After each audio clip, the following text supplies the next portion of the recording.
शीतल 12वीं क्लास में पढ़ती थी, लेकिन उसका रंग बहुत काला था। वो रात के समय किसी जगह पर खड़ी होकर छलनी से चांद को देखने की कोशिश कर रही थी, पर उसे चांद कहीं दिखाई ही नहीं दे रहा था। रोहन अभी तक नहीं आया और चांद भी अभी तक नहीं दिखाई दे रहा है। तभी वहाँ पर रोहन आ गया।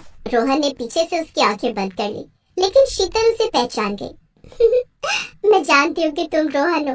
अब जल्दी से मुझे पानी पिला दो ताकि मेरा व्रत टूट जाए। तुमने चांद के दर्शन कर लिए? रोहन, मैं चांद को देखने की कोशिश कर रही हूँ, लेकिन मुझे चांद कहीं नजर ही नहीं आ रहा। वो सामने देखो, नीला नीला कोई दूसरा ग्रह दिखाई दे रहा है। उसके इतना बोलते ही रोहन जोर जोर से हंसने लगा। तुम हंस क्यों रहे हो रोहन? मुझे बहुत जोर की भूख लगी है। शीतल, वो जो नीला नीला दिखाई दे रहा है ना, वो चांद नहीं बल्कि हमारी पृथ्वी है और हम लोग चांद पर खड़े हैं। ये सुनकर शीतल हैरान हो गई। क्या इसका मतलब तुम सच में मुझे चांद पर ले आए? शीतल, मैंने तुमसे पहले ही बोल दिया था कि मैं तुम्हारे लिए चांद तारे तोड़ कर तो नहीं ला सकता, लेकिन चांद पर जरूर ले जा सकता हूँ। और देखो, जो मैंने कहा वो कर दिखाया। इतना सुनते ही शीतल ने रोहन को गले से लगा लिया। रोहन, तुम बहुत अच्छे हो। मुझ जैसी काली लड़की को तुमने पसंद किया। तुम्हारे लिए मैंने आज करवा चौथ का व्रत रखा। कोई अपनी प्रेमिका के लिए ऐसा नहीं कर सकता जो तुमने मेरे लिए किया है। तुम तो मुझे सीधा चांद पर ही लेकर चले आए। शीतल आंखें बंद करके रोहन को गले लगाए हुए थी और ये सब बोले जा रही थी।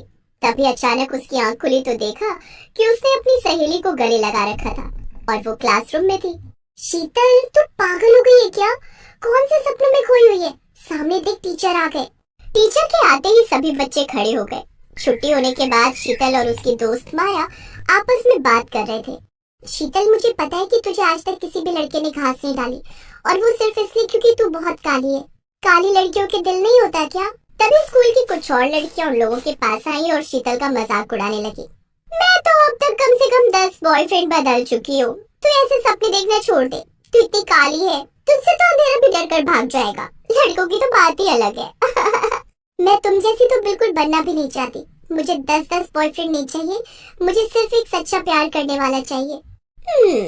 तुम काली और बदसूरत लड़कियों के पास बड़ी बड़ी बातें करने के अलावा कोई दूसरा काम नहीं रहता। चल रानी, हम लोग चलते हैं। इस कलूटी के मोह नहीं लगते। इतना कहकर वो लड़कियां वहां से चली गईं। शीतल को अपने काले रंग की वजह से हर रोज ताने सुनने पड़ते थे। खैर, अगले दिन जब शीतल अपने स्कूल पहुंची तो उसे वहां पर पंकज मिला। पंकज भी काला था। कैसी हो शीतल? तुम जब भी स्कूल आते हो बार बार मुझसे बात करने की कोशिश क्यों करते हो? जब मैं तुमसे बात नहीं करना चाहती तो मत किया करो। एक हफ्ते तक तुम स्कूल नहीं आए थे तो मुझे बड़ा सुकून था।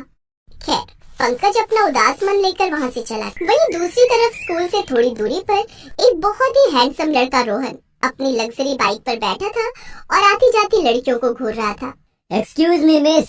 तू वही है ना जो बहुत सारी लड़कियों को फंसाकर उन्हें छोड़ चुका है? अब मुझ पर लाइन मार रहा है तू? मैं तुझे अच्छी तरह जानती हूँ। चल भाग यहाँ से। इतना कहकर वो लड़की वहाँ से चली गई। तभी वहाँ पर रोहन का दोस्त विकी आया। क्या हुआ रोहन? बहुत दिनों से तुझे लड़कियों के साथ नहीं देखा। ये सब छोड़ दिया क्या? अरे नहीं यार, मैं तो बिना लड़कियों के रह ही नहीं सकता। लगता है इस शहर की सारी लड़कियां मुझे अच्छी तरह पहचान गई हैं, इसलिए कोई लड़की सेट ही नहीं होती। मुझसे अब सबर नहीं हो रहा।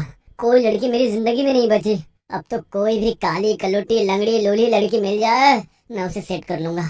कम से कम 1 महीने तो काम चलेगा।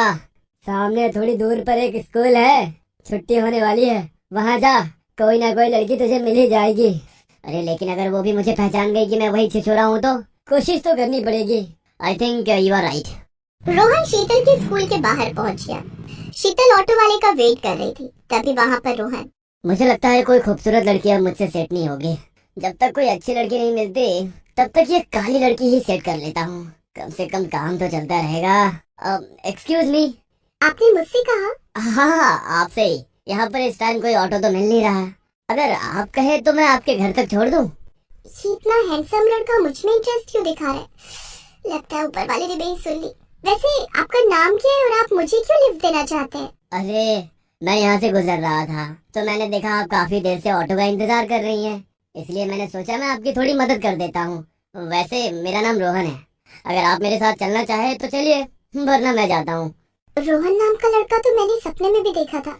लगता है आप मुझे गलत समझ रही हैं, तो मैं जाता हूँ यहाँ से। अरे नहीं रोहन, मैं तुम्हारे साथ चलने के लिए तैयार हूँ। मुझे तुम्हारा नाम बड़ा प्यारा लगा। शीतल उसकी बाइक पर बैठकर वहाँ से चली गई। पंकज दूर से उसे देखता ही रह गया, लेकिन कुछ कर नहीं सकता था। ये लड़का तो वही छिछोरा है जो लड़कियों का इस्तेमाल करता रहता है। मुझे किसी भी तरह शीतल को उससे बचाना होगा। वहीं दूसरी तरफ रोहन शीतल से बातें करते हुए जा रहा था। शीतल, मेरी आज तक कोई गर्लफ्रेंड नहीं बनी है और ना ही मैंने किसी लड़की से दोस्ती की। मुझे बचपन से ही सांवली लड़कियां बहुत पसंद थी और आज तुम मिल गई। इसी खुशी में मैं तुम्हें कॉफी पिलाता हूँ। सिर्फ 5 मिनट लगेगा। हाँ हाँ बिल्कुल रोहन, मैं तो कितनी खुश नसीब हूँ कि तुम्हारे जैसा हैंडसम लड़का मुझसे प्यार करता है। मैं तुम्हारे साथ 5 मिनट तो क्या पूरी जिंदगी बिता सकती हूँ। ये लड़की तो 5 मिनट के अंदर ही फंस गई। चलो कोई बात नहीं, जब तक कोई अच्छी लड़की नहीं मिलती इसी से काम चलाता हूँ। रोहन उसे कॉफी शॉप में ले गया। वहाँ पर उसने कॉफी, बर्गर, पिज्जा सब कुछ खिलाया पिलाया, जिससे शीतल बहुत खुश हुई। उसे पहली बार कोई लड़का, वो भी इतना हैंडसम मिल गया था, जिसे पाकर शीतल बहुत खुश हुई। ऐसे दोनों का रोज का मिलना हो गया। हर रोज रोहन स्कूल के बाहर आता और उसे अपनी बाइक पर बिठा कर ले जाता। शीतल की क्लास में पढ़ने वाला पंकज उससे बात करने की कोशिश करता, लेकिन शीतल उससे बात ही नहीं करती थी, क्योंकि वो बेचारा तो काला था। एक रोज शीतल ने रोहन को अकेले में मिलने को बुलाया। शीतल, तुमने मुझे यहाँ जंगल में क्यों बुलाया? जंगल में मंगल करने का इरादा तो नहीं है? मैंने तुम्हें यहाँ इसलिए बुलाया ताकि हमें कोई देख ना ले और हमारे प्यार को नजर ना लग जाए। 2 दिन बाद करवा चौथ है और मैं भी तुम्हारे लिए व्रत रखूंगी। तुम शाम को यहीं पर मिलना और मुझे अपने हाथों से पानी पिलाकर व्रत तोड़ना। अभी से ये सब करने की क्या जरूरत थी? तुम मुझसे प्यार नहीं करते क्या? अरे करता हूँ मेरी जान, हद से ज्यादा करता हूँ तुम्हें, लेकिन तुम्हें भी मेरी एक बात माननी पड़ेगी। कौन सी बात रोहन? मैं तो तुम्हारी हर बात मानने को तैयार हूँ। अब देखो, करवा चौथ वाले दिन तो स्कूल खुली ही रहेगी, पर तुम स्कूल मत जाना। हाँ? मैं चाहता हूँ करवा चौथ वाले दिन मैं तुम्हारे साथ बिताऊं। उसके बाद शाम को मैं तुम्हें पानी पिला दूंगा, फिर अपने घर चली जाना। क्या बात है रोहन, तुम तो मुझसे भी आगे निकले। कोई बात नहीं, मैं घर में कुछ भी बताकर आ जाऊंगी।